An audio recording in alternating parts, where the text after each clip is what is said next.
And now, the SleepHawk Worldwide Podcast. Here are your hosts, Brandon Staton and Tyler Hansbrough.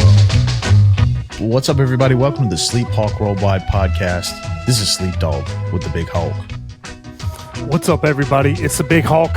And it was a tough week for Tar Heel Nation. And boy, it's been an interesting tournament, and it's been pretty chalky. That's what all analysts are saying. And boy, I'm not sure many people could have predicted what's going on in this tournament, especially the team up the road, Raleigh, NC State. I'm not even sure they believe this, but this has been unbelievable. And we've got a great pod. We'll break it all down for you. Yeah, this was going to be an interesting one. I mean, look, it's a bummer for Carolina. We'll get into that. We are recording this fresh off of watching NC State beat Duke, who is terrible, by the way. I'm going to get into that.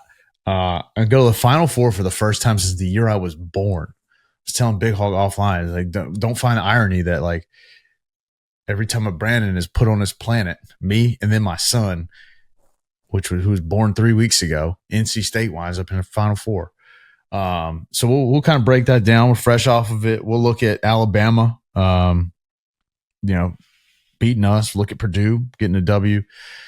That UConn game, we'll look at that one. I mean, that game looked tight, and then it was just over with. So we'll preview up the Final Four here, and definitely lament together Carolina, and what might have been there against Alabama. But before we do, just a reminder that we're excited to work with Autograph, co-founded by Tom Brady. The Autograph Fandom app gives you access to the best college sports and basketball content, fan challenges, and exclusive rewards like discounted tickets for diehard fans, all for doing things you already do as a fan, like following your team in the news, listen to this podcast, and more.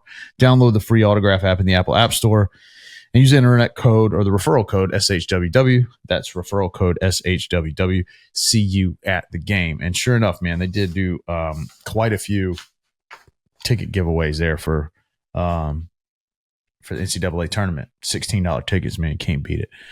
So go download the app. Check it out. Podcast is there. All kinds of other Carolina stuff is there. Be a lot about Drake May's Pro Day. That's something I didn't mention in the intro, but it's one-stop shop, get all the details. So we'll start with Carolina. Man, the Alabama game, that was a tough one. And, obviously to get there, I mean, it's almost like we only played one game. But since we had so to get there, we were also looking ahead at potentially, a matchup against Arizona. And, of course, that didn't happen. Old Sleep Dog's sleeper ran out. Clemson just thought Clemson was going to be this year's NC State, and they damn near were. Had a hell of a run. But, Alabama, man, that game was it was a weird matchup for us. Our boy, what was this kid's name? Grant Nelson. Grant Nelson looked like Dirk Nowitzki out there. I mean, kid's averaging 11 a game, goes for like 25, 23, something like that. I thought Auburn. I thought Alabama played incredibly well. I thought they played great defensively. I mean, they gave up a lot of points, but they knew who they weren't gonna let beat them, and they made RJ's life, miserable all night. I mean, they were on him pretty tight at all times, and he just couldn't get it going, and is understandable. I mean, the way they're guarding. But I don't know. What were your thoughts, Big Hawk? And Alabama's a good team. Now they run up against UConn. We'll talk about that after this, but how they fare against that. But what were your thoughts on the game? Alabama's been an explosive team, and their identity has kind of been their guard play. And Marcus Sears, their guard, he can really get it going. He's an All-American this year, but their MO is basically Alabama's going to get hot, and if you let them get hot, they're going to knock down shots. And whenever they do that, they're a tough team to beat. And obviously, they got hot at the right time against us.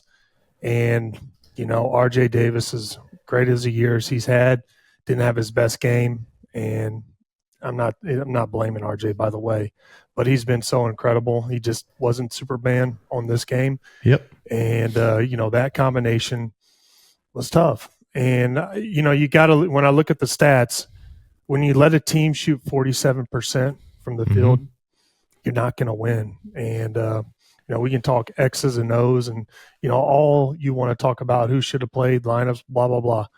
Okay, it comes down to defense. I don't care who's on the court. Everybody that is on the court can play defense. And we've always said this team's defense is going to be dictated, or this team's success is going to be dictated by how well they play defense. And this team got hot and lit us up. And I've always felt like that's why we need to rely on our defenses, because we scored 87 points. That's enough points to win you a ball game, okay? But you just can't let teams get explosive and have guys, these X factors like Grant Nelson come in and just get hot and get into a rhythm. And late in the game, he was on one. And it's not like he just had those points, like 23 points. It seemed like it all came late in the game in the second half whenever Alabama went on their run. Yep. And we had a tough time getting easy looks, easy buckets when we needed a bucket. And, a lot of people will break this game down. Some people will say, it's basketball. Sometimes the ball just doesn't go in the hoop. Yeah, that's true. But there's so much more to basketball than just scoring. And that's why I think, I place a huge importance on defense and being connected on the defensive end.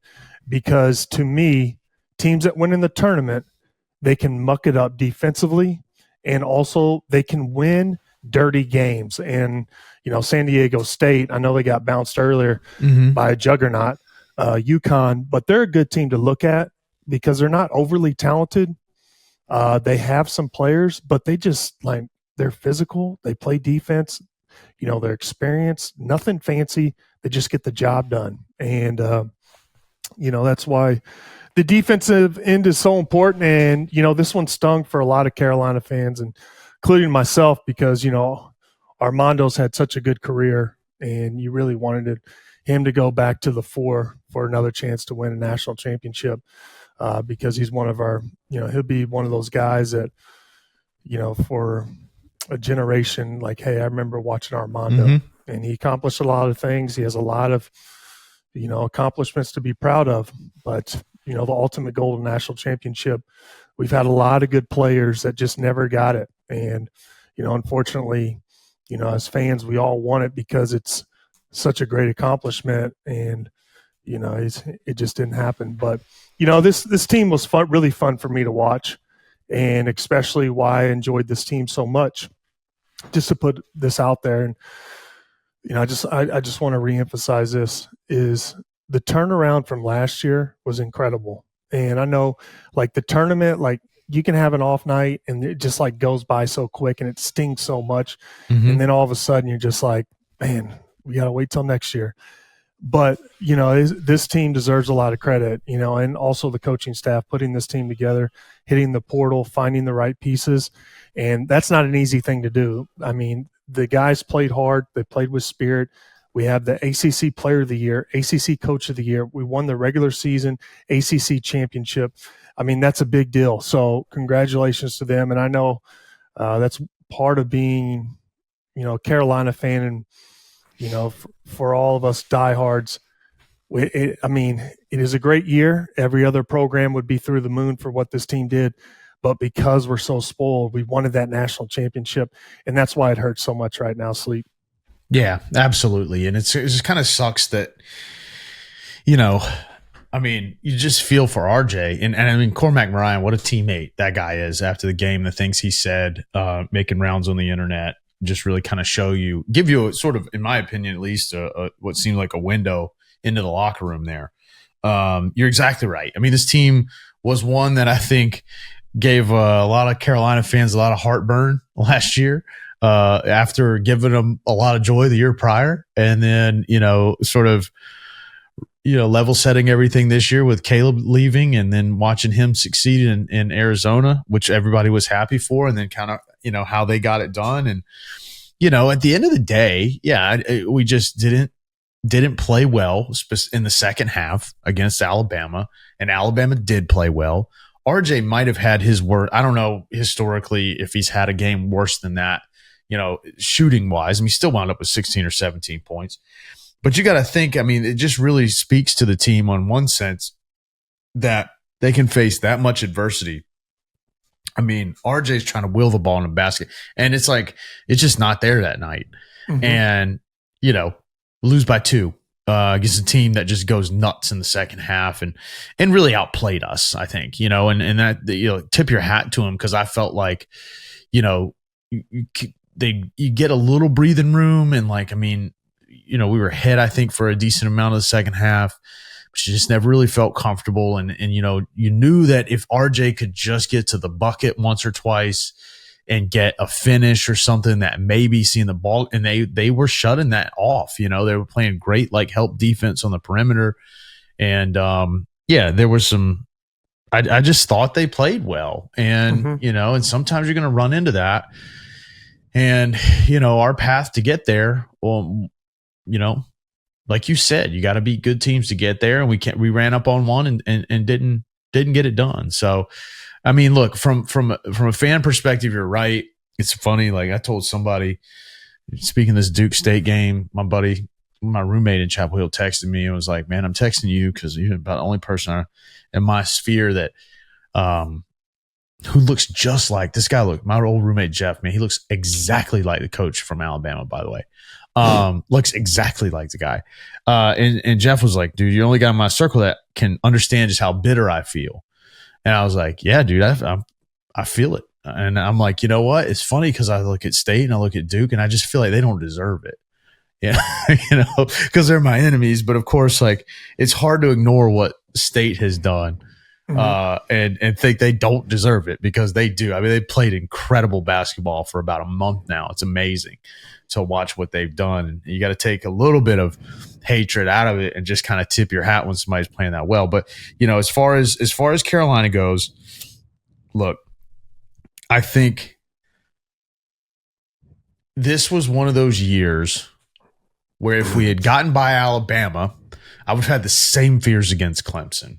Right, I would have had the same fears that, hey, Clemson is a team that can beat us, right? And I would have had this if we got through Clemson and we wound up playing. Who the hell is? Hell yeah, going against UConn.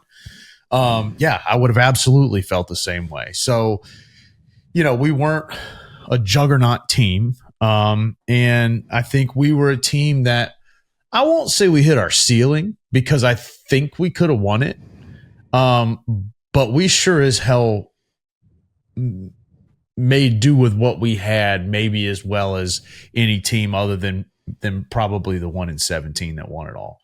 So I feel like, like you said, it was a great job by the coaching staff. It was a great job by the players. You knew that you were going to be vulnerable on a night if RJ or Armando didn't quite have it. And we were. And we still played great. We just couldn't overcome it, and for the reasons you said, and then some. I was going through the team box score, because I always like doing that, to look at the team stats when you have a game like this.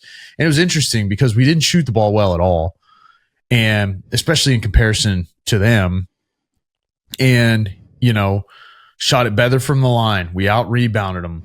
Got more offensive boards. Got more assists. We had more steals. That kid did have 5 blocks by himself, 24, 12, and 5 blocks, by the way. What a game in the tournament. So they did have a few more blocks than we did, had fewer turnovers. We had more points off turnovers. We only had 4 fast break points, which is not typical for us. And but when you go down this, we had the largest lead. We were up by 10 at one point. Yeah. And you kind of run down that list, and and we still lose the game. So it's not like we just stunk it up. It was just one of those games that, we just made one too many mistakes on defense. Yeah, and they had a great second half. I felt like a majority of our lead was, if I'm not, I don't really recall, but I may have been in the first. I might be wrong. Yeah, I can't really remember the trend, but. Yeah, and Sleep, I think this was a great year. We've got some pieces coming back. I think, you never know in this era of basketball, like, hey, who's portaling? Yeah. I think last year, I can't think of the kid that played great defense. Cam's brother. Puff. Yeah. Puff. Yeah. Yeah, he Puff kind of Johnson. surprised everybody. Yeah, that was a surprise. And, it seems like everyone, there's always that one player that just transfers and like, oh, really, man? Mhm. Dang, we really like watching you play. We thought you would have stayed, but Yeah. you just don't know. And, you got to give credit to, we got a lot of good pieces coming back. I hope RJ's back. I don't know what's going through him, but he was unbelievable to watch. And, if we get him back for another year, that's going to be special. Seth Trimble is a guy who has really developed and played really well. I also think that, I get excited about Seth Trimble. I don't know why. I've enjoyed watching him play so much, Sleep. It's just because the fact that he's embraced his role so much and he has been committed and done all the right things to get playing time. He's come out there and not put a huge emphasis on scoring. He did what the team needed and he really embraced that. Defensively, he brought it. And he went out there with the mindset, hey, I'm going to help this team with my defense, and I'm going to lock down the other team's best player. And I really do believe that he started to get his confidence and started to find his rhythm offensively once, I feel like the coaching staff got so much confidence in him and they saw what he was doing for the team. I just, I like to see what he does with the bigger role because I do think offensively – I think he's more gifted than what people think. I've seen him put a lot of time in the gym. He's one of those guys that's always getting shots up, always working on his game. And at some point that's going to pay off. And I think, with a little bit of, maybe increased role or more playing time, I really do feel like that's going to showcase next year. So I'm excited about him. I hope he's back. You never know who's going poorly, but he was one of my favorite players to watch all year. And Sleep, your guy, Harrison Ingram, I don't know. He's got one more year. He can come back if he wants to. Yeah. Boy, that would be an absolute gift. Back. And I know a lot of Carolina. He was fun to watch. I mean, he's just a savvy player. And it's not like he's the most explosive guy, but I think his slow style throws people's rhythm off. And he's just really crafty. And also he's one of the strong, man. Yeah, he's strong, and also he's a guy that can get a bucket in the post.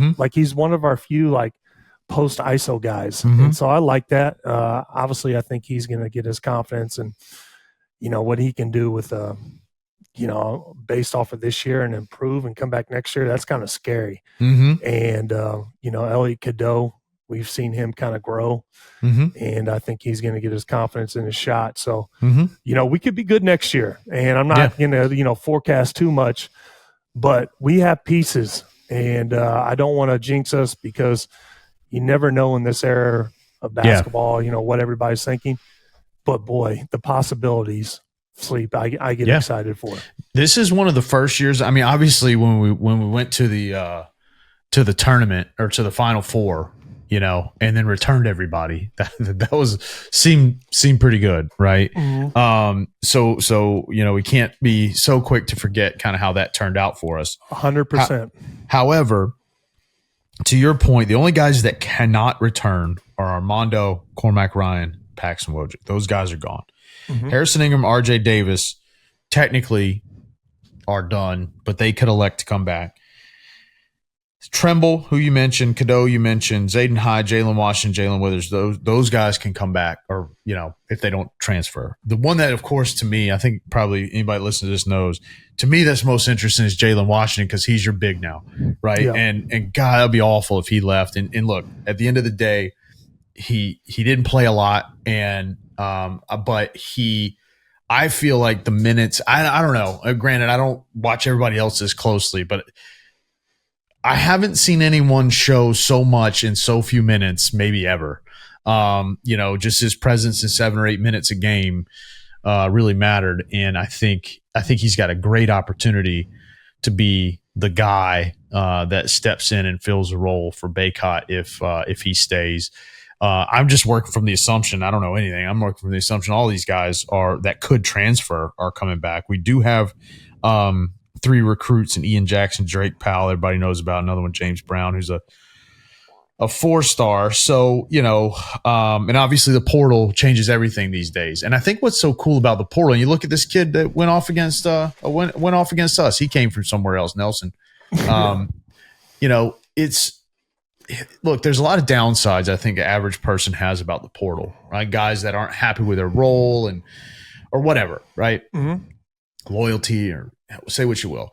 But the thing, the upside of the portal that doesn't get talked about enough is like, take this kid. Was it Grant Nelson? Mm-hmm. Is that his name? So this kid's playing at South Dakota State. Let's say you go to a small school for whatever reason, because nobody knows who you are, and you show out. Like, that's where the transfer portal has the potential to do good. Is like, hey man, like you're in a mid market or maybe even a D2 school or something, and you play great and you get into a bigger school.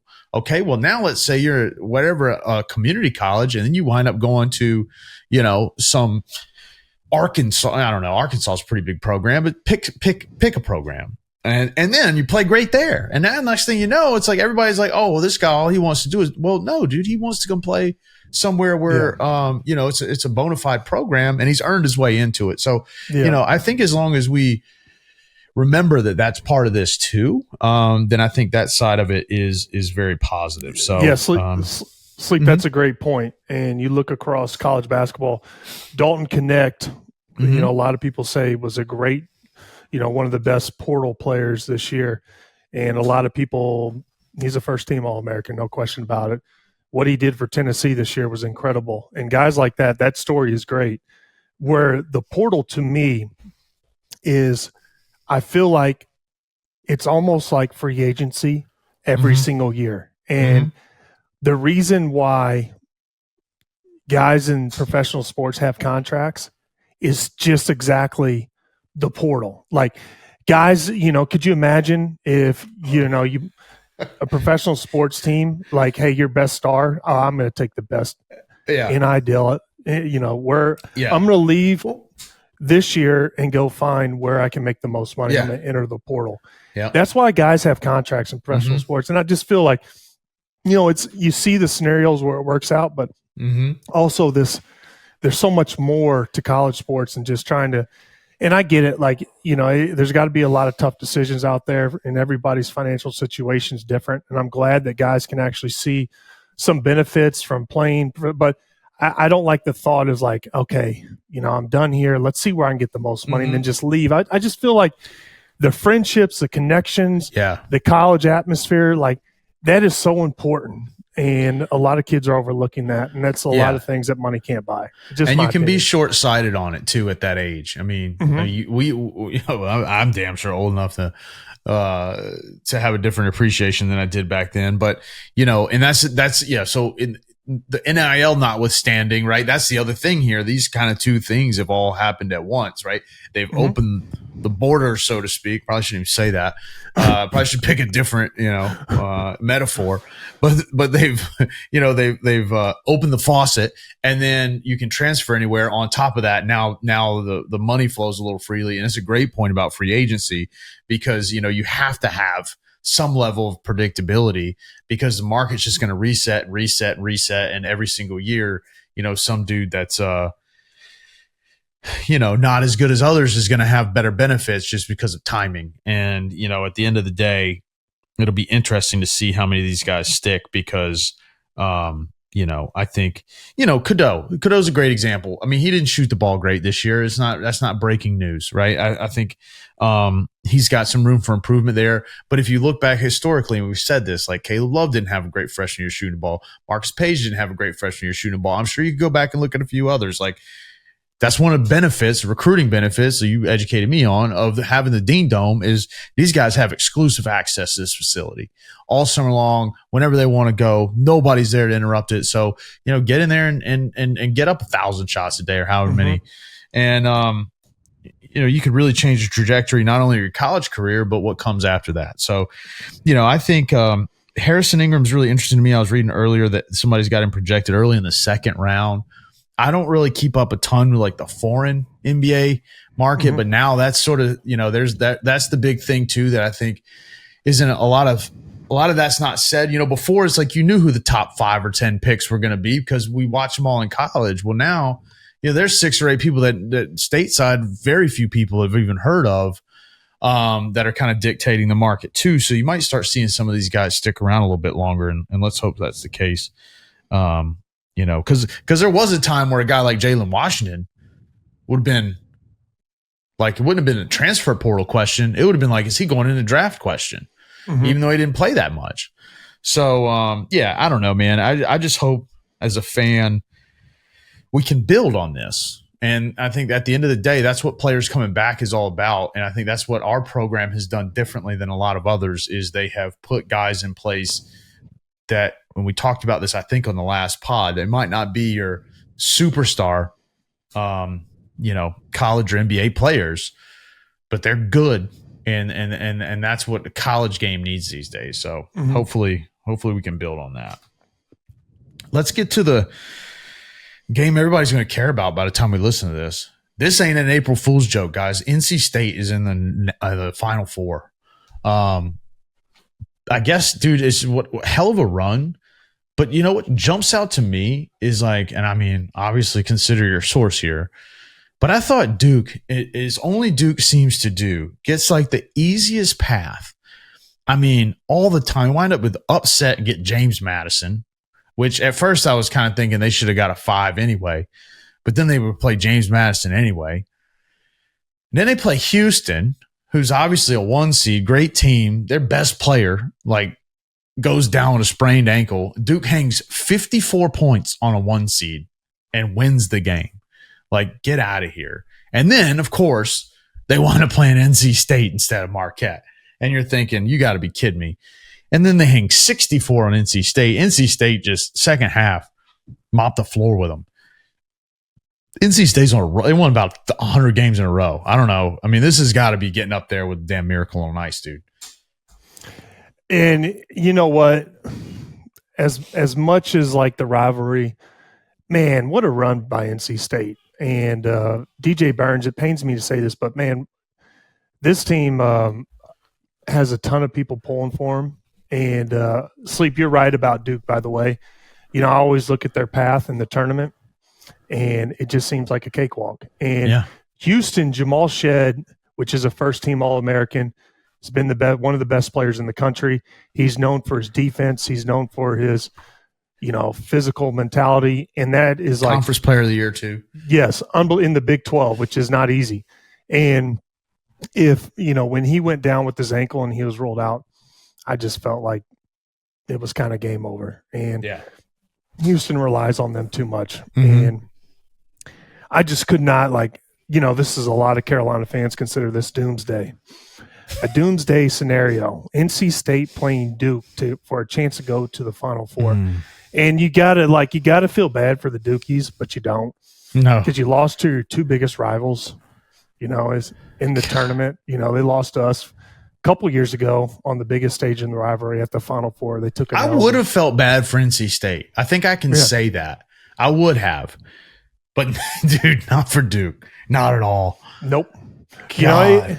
And then Sleep, fast forward, they take an L to their other big rival, NC State, in the Elite Eight. And, boy, that's got to be tough. And that's got to be a tough feeling. I wouldn't know what that feels like. But, Sleep, just a question for you. Okay. Who are you pulling for, NC State or Duke? Dude, I was hoping they'd just cancel it. See, here's the thing. Like, old school Carolina fans will tell you that they hate NC State more than anything. I just don't. I mean, I'm a Duke. I hate Duke more than anything. So I caught myself,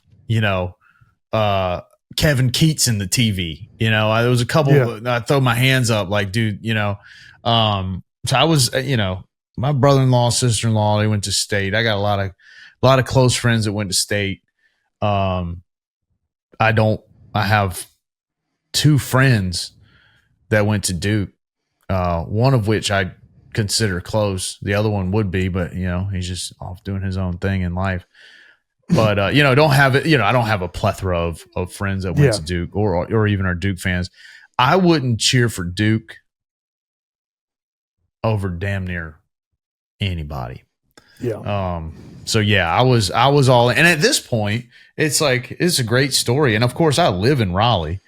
So, dude, one of the things, I even mentioned this to my wife, we were driving around yesterday, and I was like, you know what, I'm working on this, guys, but I think it's a fair time to drop this. I was like, I'm sick of this bullshit where all these all these NC State shirts everywhere. People wearing state shirts, got their kids all dressed up in it, which is stuff. I mean, look, Carolina fans do this every day, right? Mm-hmm. I'm just bitter, is the truth. I mean, at least I can admit it. But, look, here's the thing. NC State I'll tell you this, they are the only team in the Final Four that has a chance in hell of beating UConn. And it ain't because they're even remotely close to as good as UConn. But I don't know what they got going over there, if they're fixing games or what. But they're damn sure winning them, and I'm obviously kidding. But, the one thing that just drives me nuts, even as I'm cheering for NC State, is just like, I don't understand how no one's figured out that DJ Burns is going left. I mean, it doesn't matter where he goes right. Mm-hmm. He's setting up to get to that left hand. Now, the only way he's going right is if it's to get to the left hand. Yep. You know what I mean? Like, he's going to the left hand every single time, and I don't understand why. Like, nobody seems to know it. First of all, I've guarded people like Zach Randolph, and, DJ Burns is like a mini Zach Randolph on a smaller scale to me. He's going to get to that left hand. Yeah. Man. He's so good at it. He's so big and he's so strong. And it's just like comical. He's patient too. Oh yeah. And he is an amazing passer. Mm-hmm. Like, if you double him, he's going to make you pay. And that's like, usually you don't see people with his size and how big he is. His footwork is fun to watch. Mm-hmm. He has really soft hands. And he finds his teammates, and he has a great spirit, which obviously a lot of people are kind of gravitating towards. Yeah. And also like the fact that he owns some vending machines, and he talked about that. And he said I thought it was funny. He did make a statement saying that I can't eat what I sell in my vending machines, which I thought was pretty funny. But he seems like a good kid. And the thing that trips me out about his post move is, like, he's big and strong, but it's not like he backs you down and goes like over the shoulder, over like his left shoulder with the left hand. He literally spins 180 and faces you up and goes to the left hand. It's like really weird because he baits you like he might hit you with a little right hook. Mm-hmm. And then he like does this sort of step swivel. And next thing you know, you're face to face with him. And I'm like, damn, dude, that was like in a blink of an eye. So, dude, I mean, look, you can't take anything away. And this kid, the McConnell kid seems to be, I think that's his name. Hell, I don't know any of their guys' names, but, he's their other big guy. He seems to be, getting some confidence. That kid that shoots from the outside for them. Hell, I'm trying to pull up his box score because I know their names. O'Connell, Horn, and O'Connell. Yeah. And then what's the other kid? Middlebrooks. I'm sorry. That's who I was talking about, was Middlebrooks. I mean, I think. Yeah, okay. His box score hadn't caught up yet. But yeah, even he gives him good minutes. He's a big, strong dude. He seems like he's about 275. He's 6'10", 240. That's kind of light to be 6'10", I feel like. Maybe ain't that big. But anyway. Yeah, it is pretty light for 6'10". Yeah, I think they're on a roll, and breaking news. Spoiler alert. I mean, they won about 40 games in a row, dude. Let me actually count how many games in a row they won. Find that. It's 5 games and 5 nights, right? ACC tournament? 5 games and 5 nights. Mm-hmm. But I thought they had won. And 2 and 4. Yeah. What'd they do in the regular season? Regular season. Oh, that's it. Yeah, never mind. They lost They lost 4 straight going into the ACC tournament. So 5 out of 6. 2 more before that. God, they were. But here's the other thing. I was just thinking this before. Remember, you might not even remember me saying this, but we were talking about quad teams. And I remember being surprised that NC State, this was before they lost those games. They lost 3 straight. 2 straight. Hell, where the hell are we? I'm looking here. Okay, they lost 4 straight to end the season. And I remember we were having this conversation before we played them that last game. So this was before they had lost at least, 4 of those. And I was like, they're not a quad 2?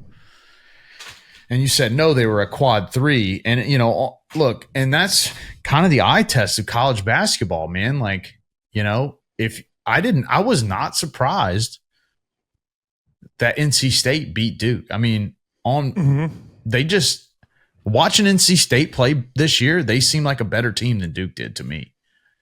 So and also the thing about Duke is, first of all, they're very young, and also Filipowski doesn't handle physicality all that well. State's inside, they have a little bit of size. I think the other kid, Odaro, the kid from Wake Forest. No, the Muhammad little kid. drum major that ran into him on the court. Oh, well, either way, they are physical inside, which Filipowski isn't the best at handling. And I was talking about a kid that ran into him and stormed the court. That's about as much physicality as he can handle. Yeah. Sorry. And you saw. I mean, I just hats off to Filipowski for even finishing the season after that. Good God. I mean, wow, what a warrior, what a soldier. But NC State's, man, they're playing so confident, and Duke's been vulnerable all year. They never met their peak, and so I was.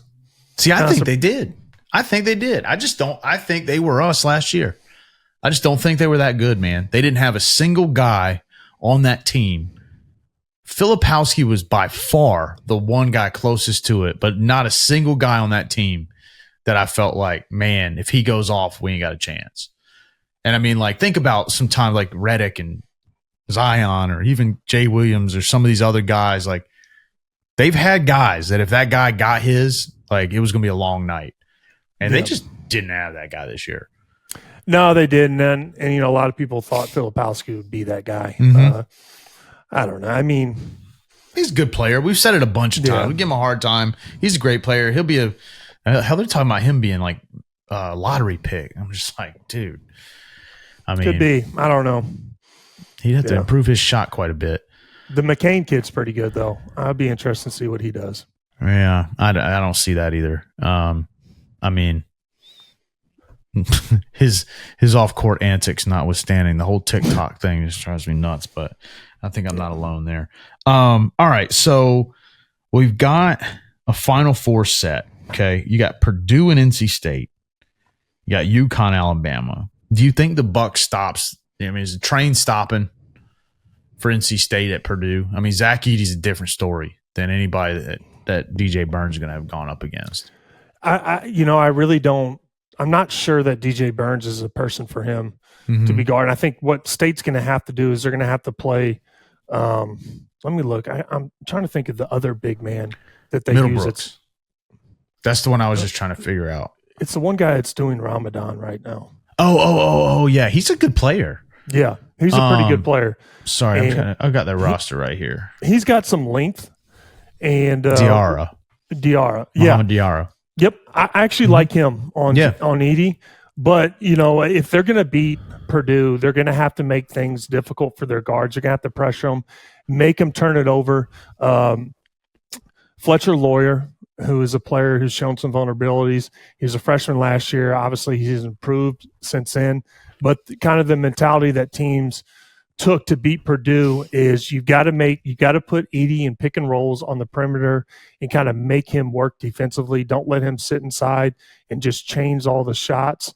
I think they're going to have to run a little bit and try and tire down Edey and pressure their guards. Braden Smith, he can get it going outside. You can't let those guys get hot. You have to make everything they do. You have to really put pressure on the guards and make them turn it over and make Edey play defense and, kind of hope that you have somebody come in and hit some big shots, kind of like they did against Duke. That would be the way that State wins this game. And obviously right now, Purdue's a heavily favorite. I mean, they are the favorite to win the game. They should be. They are the better team. Some things are going to have to happen for State to win this one, which the way things are going, it could sleep. So here's the spread today was Duke by 7. Compliments of my dad. That's at least what he said. State is a 9.5 point dog right now against Purdue. So, but they don't score. Purdue doesn't score a ton of points in general. So I can see that. I mean, that 9.5 is a little heavier weighted probably. I would have thought it probably would have been like 11, maybe somewhere a little higher than that. But that's interesting.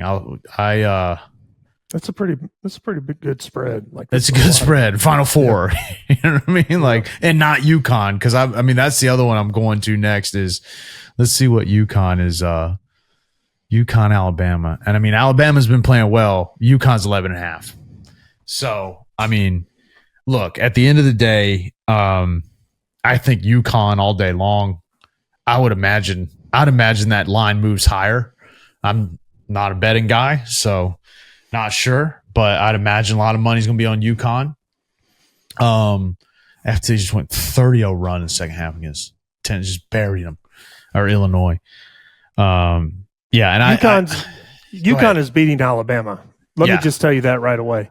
Yeah, UConn's going to dominate that game, and the only two teams in the four to me that have a shot against UConn actually are State and Purdue, and that's going to be interesting. And if it does come down to Purdue and UConn, it's going to be a fun game to watch because these were the two teams in college basketball that dominated all year. Yep. And typically that doesn't really pan out. Yeah. And I want to see the matchup between Klingon for UConn, the 7-2 guy, kind of reminds me of Walker Kessler in a little bit. He's not as dynamic. And Zach Edey, that's going to be a great showdown. That would be sick. Let's just make this fun. So I think I agree with you. I think at the end of the day, UConn plays Purdue. But let's say that UConn does play NC State. This is nauseating how much we talked about NC State. I was writing this shit down. It's the last time it's going to happen. Let's say that UConn does play NC State.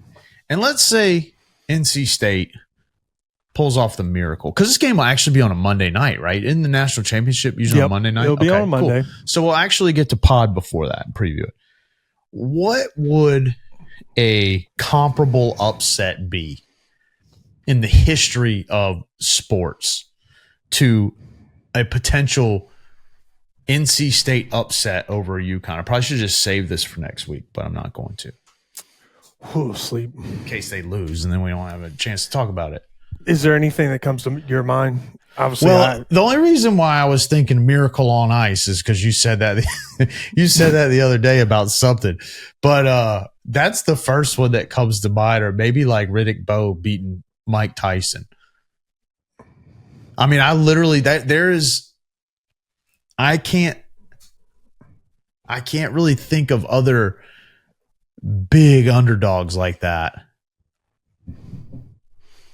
I mean, maybe the Red Sox beating the Yankees after being down 3-0.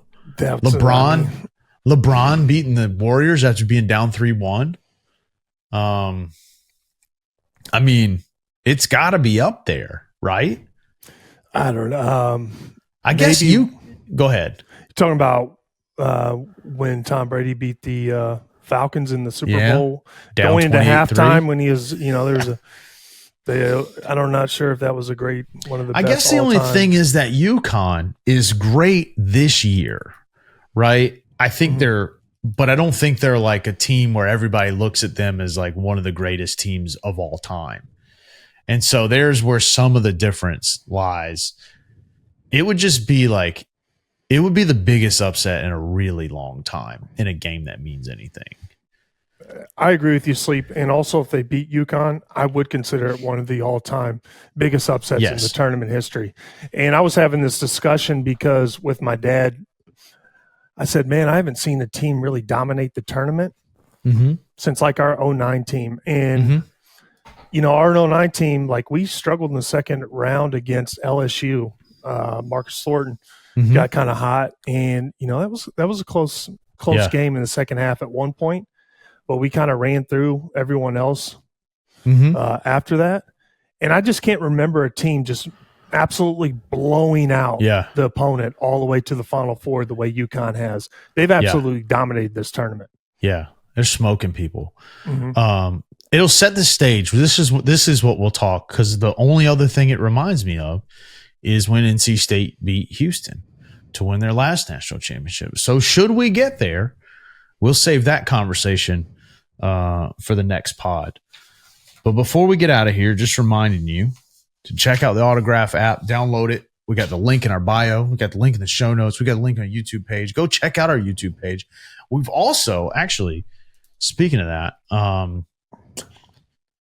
let's do a check-in on our bracket here. Mine was gone so long ago that I'll be honest with you, I was logging in here. I was like, forgot we were even doing this. But somebody's going to win some stuff. Let's see, where are we at here? Old Sleep Dog is currently ranked 12,665,565, which is actually better than half. So I have, who did I pick? Where's my list? Oh, this is I have UConn, right? I forgot who I even picked. Oh, I picked UNC over UConn and Marquette over Creighton. So I still got UConn in it. But let's look at the dashboard, the leaderboard here. I think that's the... All right. Oh, that's overall. Guys, ESPN's thing is tough trying to get to. Yeah, they're a little tricky at times. I'm in 68th out of the 144. We got Midwest West picks 15. So Midwest West, but he's got Carolina. He's got 850 points. Can he hang on? His max? Yeah, I don't think he can. So we got Veschenk. He's got UConn. He's the leader in the clubhouse right now. Midwest West picks 15 is the 99.3rd percentile. But there's several here with UConn and Purdue, and those are the ones that a lot of Huskies, a lot of Peas, a lot of Carolinas. There's a Wolfpack down here. Somebody picked the Wolfpack. Someone in our group picked the Wolfpack. Unbelievable.